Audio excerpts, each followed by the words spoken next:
All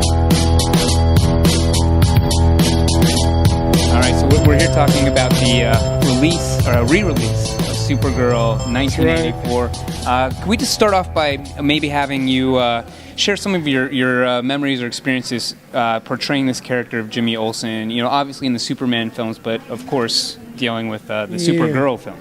Well, when I very first got involved with Jimmy Olsen, it was 1977, and I had met the director, Dick Donner, and Tom Mankiewicz, and Lynn Stallmaster, and went in and met them, and they said, we're casting for the Superman movie, and we just talked about boats the whole time, and on my way out, the guy asked me if I knew who Jimmy Olsen was, and I said, golly, Mr. Kent, and they laughed, and it was like 3 months later that they called me back and said, I just want to remember what you look like, and I got the part. So there was no reading, there was no nothing, it was just it really was a right place at the right time, and 41 years later, just with Superman and playing Jimmy Olsen, here we are talking about it. Right. And Jimmy Olsen has followed me everywhere. I mean, and that's a good thing.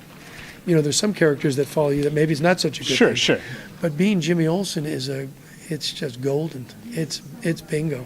And well, obviously they saw something, I would say, in your personality that is true to this character, connects with it. Is there something about Jimmy Olsen, who he is, that you really appreciate as just an individual? I think it's something about Jimmy and something about me is just somebody who's just very open to all people. Like there's no prejudice with anybody. I mean, he could speak with anybody. He could handle being in a room with any kind of situation and be able to do it. I mean, he's pure. And I kind of, in my life, I'm kind of the same way, where I could walk into a room and I could be friends with anybody, and I could talk to anybody. There's no guards up, and I've been lucky in that way. And Jimmy is the exact same way. I mean, he's such a good guy, and hopefully I see more of him in the future in films and things. Hopefully his character gets to stay alive in all these sequels. I would hope so. He's a very, very beloved character. Well, I think he's 75 years old, maybe. I'm not quite sure how old Jimmy is as a character, but I do believe it could even be 100. I don't know, but he's an old character. So what do you think those who have, whether they've watched the film or they're going to be revisiting it, what do you think that they're really going to enjoy about seeing Supergirl 1984 again? I just think it's going to be the advancement of technology, of the colors and the sound. It's just going to be about what the technology has done for it. That's the main thing. I'm not sure if there's going to be new footage in there. Sure. There's probably going to be a DVD, kind of a special thing. Yeah, right. Maybe cut things. Excellent. So all that kind of stuff is always fun for everybody. I always shine in the deleted scenes. That's where that's Jimmy's place. But I think it's going to be one of those where everybody's just it's just going to kind of be a 2018 film. It's going to look like it was done last year.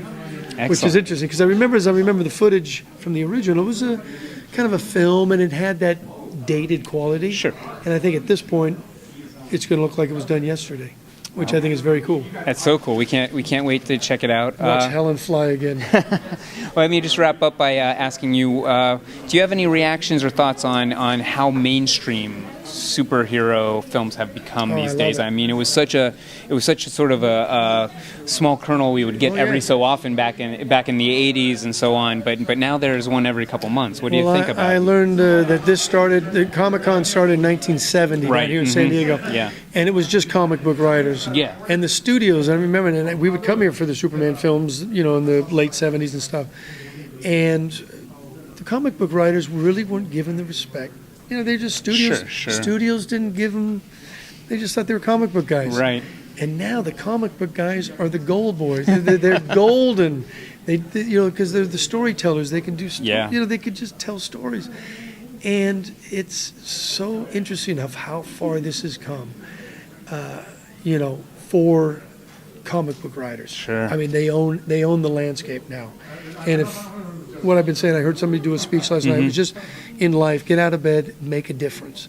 If there's something that you believe in, something that just is speaking to you, do it. I mean, you could be standing here with me. You can, both of us. anybody could be right here where we're standing if you just believe in yourself and make a difference and just go into offices. Everybody is waiting to hear the next story to come in, and anything could work. Never doubt. Just talk out loud as much as you can, because all things are possible. No doubt about it. That's fantastic advice. We're really looking forward to this. Thank you so much for talking with us today. Happy Supergirl.